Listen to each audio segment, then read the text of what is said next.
वासुदेवाय नमो। नमो भगवते वासुदेवाय नमो। नमो भगवते वासुदेवाय नमो।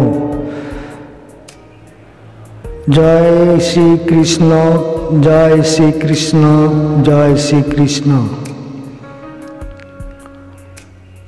नमस्कार बंधुरा, हरिनाम सत्य चैनेले आपनादेर सकलके धन्यवाद जानाई।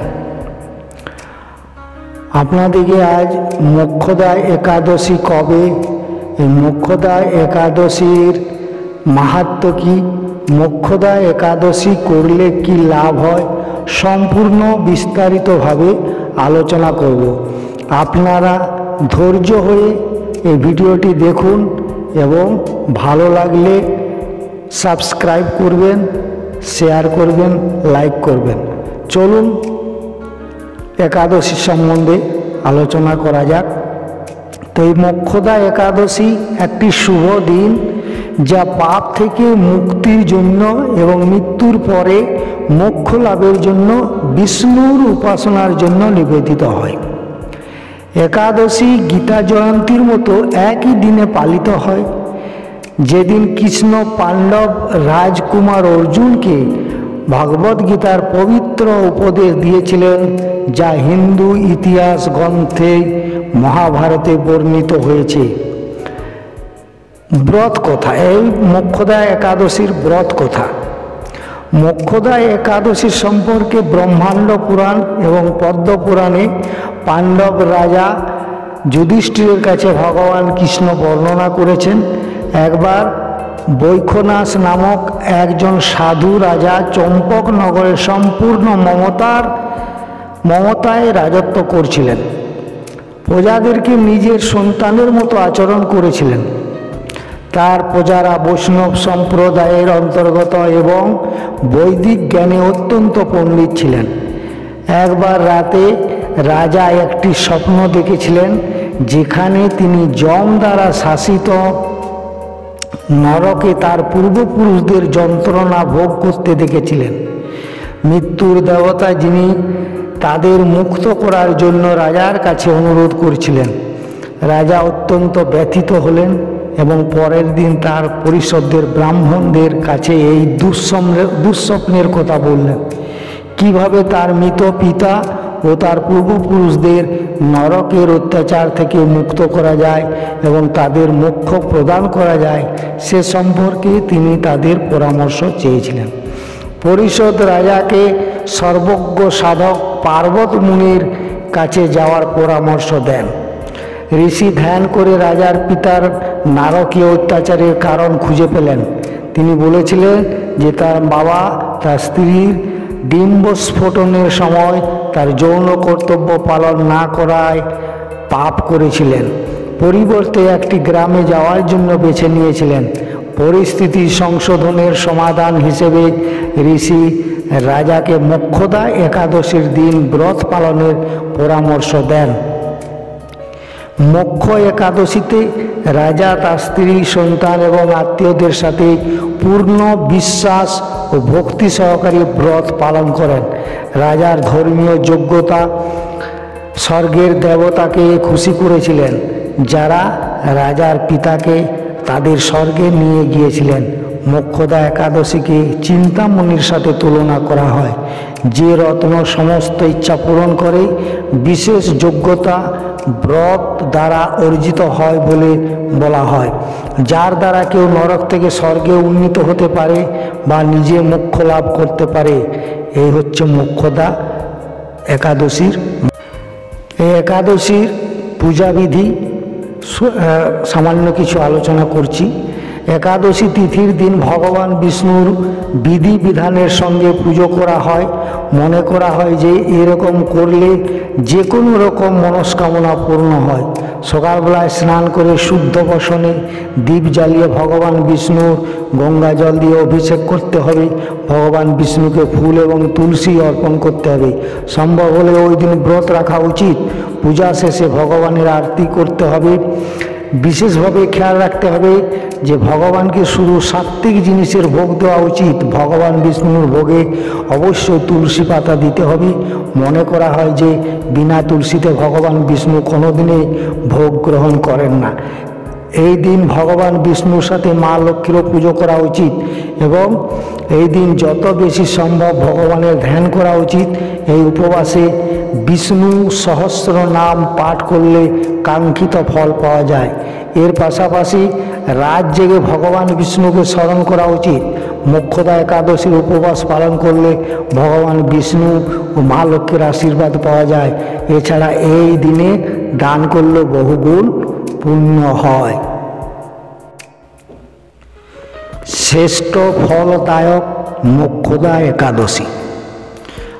মার্গ শীর্ষ মাসের একাদশীকে মোক্ষদা একাদশীও বলা হয়। মোক্ষদা একাদশীর দিনে আমাদের প্রাচীন ধর্মীয় গ্রন্থ শ্রীমদ্ ভাগবত গীতা ভগবান শ্রীকৃষ্ণের মুখ থেকে জন্মেছিল। আমাদের ভারতীয় সংস্কৃতিতে শ্রীমদ্ ভাগবতের গীতা শ্রদ্ধেয় এবং অনুকরণীয়। আমাদের সমগ্র বিশ্বে এটি একমাত্র বই যার জন্মবার্ষিকী সারা দেশে গীতা জয়ন্তী হিসাবে পালিত হয়। বৈদিক গ্রন্থের সারমর্ম লুকিয়ে আছে গীতায়, যা মহাভারতে যুদ্ধের সময় ভগবান শ্রীকৃষ্ণ অর্জুনকে তার শ্রীমুখ দিয়ে বলেছিলেন। গীতায় ভগবান শ্রীকৃষ্ণ অর্জুনকে বলেছিলেন যে যিনি সম্পূর্ণ ভক্তি ও শ্রদ্ধার সাথে শ্রীমদ্ ভাগবতে আত্মসমর্পণ করবেন সেই ব্যক্তির উপর কোনো নোংরা অপকর্মের কোনো প্রভাব নেই। এই পবিত্র ভূমিতে যখন শ্রীমদ্ ভাগবত অবতীর্ণ হয়েছিল তখন মোক্ষদা একাদশী। যে কেউ এই ধর্মীয় গ্রন্থ ভগবদ্গীতায় বর্ণিত নীতিগুলি অনুসরণ করে তার জীবনে কখনো আঘাত লাগে না এবং তারা এতে তাদের জীবনের সমস্ত সমস্যার সমাধান পেয়ে যায়। ব্রহ্মাণ্ড পুরাণে ভগবান শ্রীকৃষ্ণ যুধিষ্ঠিরকে মার্গ শীর্ষ মাসের শুক্লপক্ষের একাদশীর কথা বলেছিলেন। একবার পাণ্ডব পুত্র শ্রী যুধিষ্ঠির মহারাজ ভগবান শ্রীকৃষ্ণকে জিজ্ঞাসা করলেন, হে ভগবান, আপনি তো জগতের প্রভু, আপনি সকলকে সুখ দানকারী এবং আপনি জগতের ত্রাণকর্তা, সমস্ত মানুষ আপনার মঙ্গলময়। সুবর্ণ রায়রা, আমি আপনাকে সালাম জানাই। প্রভু, আপনি আমার এই একটি সন্দেহ দূর করুন। মার্গ শীর্ষ মাসের একাদশীর নাম বলবেন কি? এই দিনে কোন দেবতার পূজা করা হয়, তার পদ্ধতি কি, সবচেয়ে গুরুত্বপূর্ণ সম্পর্কে বলুন। ভগবান শ্রীকৃষ্ণ যুধিষ্ঠিরকে বলেছিলেন, যুধিষ্ঠির, আপনি চমৎকার প্রশ্ন করেছেন। এই প্রশ্নে আমার খ্যাতি সারা বিশ্বে ছড়িয়ে পড়বে। এই প্রশ্নে আপনার খ্যাতি সারা বিশ্বে ছড়িয়ে পড়বে। মার্গ শীর্ষ একাদশী বহু পাপের বিনাশকারী এবং নাম মোক্ষদা একাদশী। এই দিনে ভগবান দামোদরকে ধূপ, প্রদীপ, নৈবেদ্য, তুলসী মঞ্জরি ইত্যাদি দিয়ে পূজা করা হয়। হিন্দু ধর্মে একাদশী ব্রত পালনের বিশেষ তাৎপর্য রয়েছে। একাদশীর ব্রত পালনের দিন সমস্ত রকম নিয়ম মেনে আচার অনুষ্ঠানের মাধ্যমে ভগবান শ্রীহরির আরাধনা করা হয়। প্রচলিত ধারণা অনুযায়ী একাদশীর উপবাস করলে সাধক কাঙ্ক্ষিত ফল লাভ করেন। মোক্ষদা একাদশীর দিনে গীতা জয়ন্তীর উৎসব পালিত হয়। গীতা জয়ন্তীর দিনেও ভগবান শ্রীকৃষ্ণ অর্জুন গীতা প্রচার করেছিলেন। মোক্ষদা একাদশীর উপবাস পালন করলে সাধক মোক্ষ লাভ করে।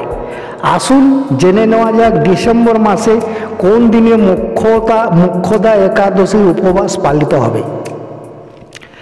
মার্গ শীর্ষ মাসের শুক্লপক্ষের একাদশী মোক্ষদা একাদশী নামে পরিচিত। এই বছর এই একাদশী তিথি শুরু হবে 11 ডিসেম্বর 2024 সকাল 3:42 এই তারিখটি 12 ডিসেম্বর দুপুর 1:09 শেষ হবে।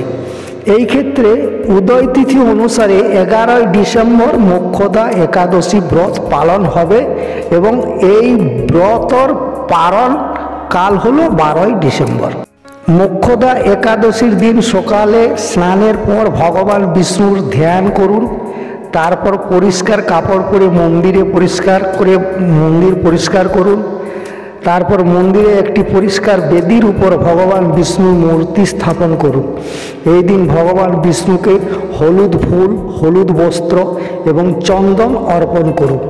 এই দিনে ভগবান বিষ্ণুর সামনে ঘিয়ের প্রদীপ জ্বালান।